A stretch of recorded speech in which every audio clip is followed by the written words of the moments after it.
Hello, I'm Darren Magee, and today's question has been asked many times following some recent videos I've been making on abusive, toxic relationships. And the question is, how do I tell someone I really care about, a family member, a friend, how do I tell them they could be being abused? And this is a very difficult question to answer. I don't think there is a one size fits all. Remember, there are different kinds of relationships, and those relationships may be at different stages as well. You could have a couple who have just recently started dating. You could have a couple who are perhaps about to get married or move in together. You could have a couple who have been together for a long time. Or you could be talking about perhaps their parents, their family of origin. So in this video, I'm just going to give you some ideas to consider how to breach what could be a very difficult, sensitive subject. So firstly, whatever it is you do it carefully and with compassion. Now, even if that person's being quite open about their experiences, the other person's behavior, it might be difficult for them to name it or to acknowledge the problem directly. They may know that it's abuse, but they're not in that place. They're not ready to admit it to themselves. And I know the temptation can be to just tell them to leave. But someone who's being abused is already being manipulated, coerced, and bullied, even if it's subtly. They are already doubting themselves. They may know something isn't quite right, but it's difficult for them to see, especially if it's someone they are deeply in love with and they're hoping that things are going to get better. Because even with all the best will in the world, we can sometimes come across as if we're being judgmental. You try to talk someone into doing something that they feel uncomfortable with or they're not ready to do yet. Someone in that position may feel as if they're doing something wrong. There is something bad about them, which is often what the abuser has led them to believe. They may even cut contact with you. Secondly, don't put yourself in a dangerous or an awkward situation that might make things worse for you or for them. For example, don't offer to talk to the abuser on their behalf. Don't openly call the abuser out in front of that person. Don't do anything that would have that abusive person see you as a threat to the relationship, because the abuser could well isolate that person even further from you. So what can you do? Well, make yourself available to them. Listen to what they say, how they say it, whenever they're talking about the relationship. Ask them questions, but don't push too hard for them to go into any detail that they don't want to go into. You could be asking questions, and there's probably better ways to phrase them than this, but you could be asking questions like, does that sound like reasonable behavior to you? Or do you think they'd be okay if you behaved like that with them? Or would you accept that kind of behavior from anyone else?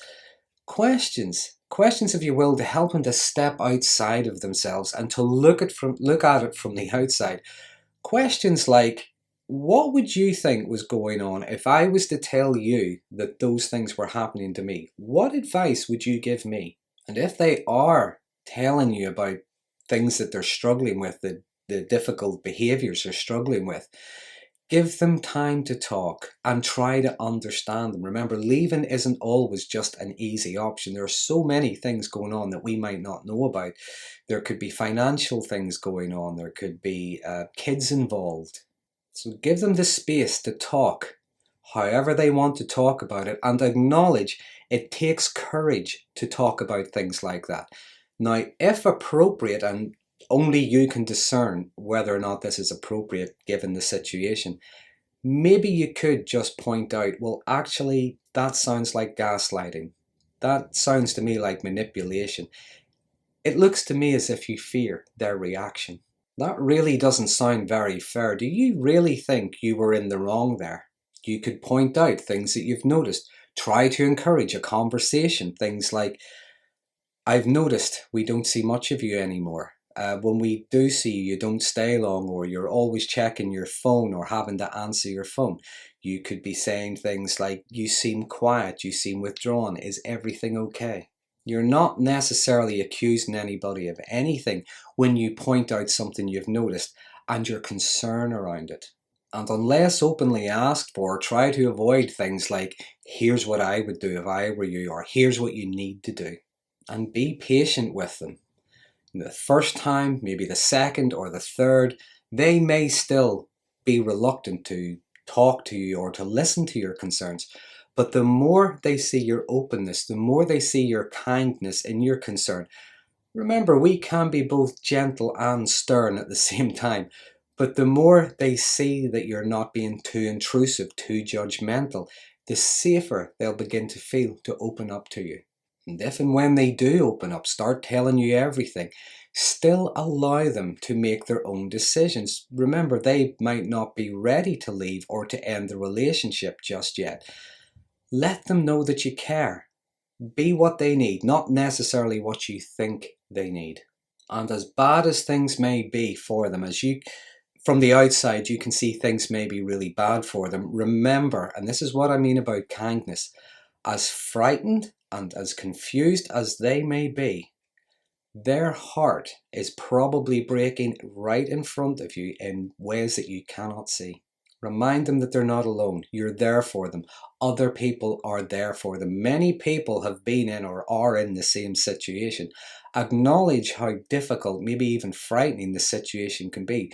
But remind them that there is help and support available. Maybe suggest a counselling service, support services for victims of domestic abuse. If they do need further support, they want to avail of a service like that. If they feel uncomfortable with it, perhaps offer to go with them, just for a little bit of moral support. So there are just a few ideas to consider. How to bring up that topic, how to tell someone that you care about, that you worry about, that they may be in an abusive relationship. It is a difficult topic to cover, as I'm sure you can imagine. There's never a one-size-fits-all kind of answer. We are all indeed different.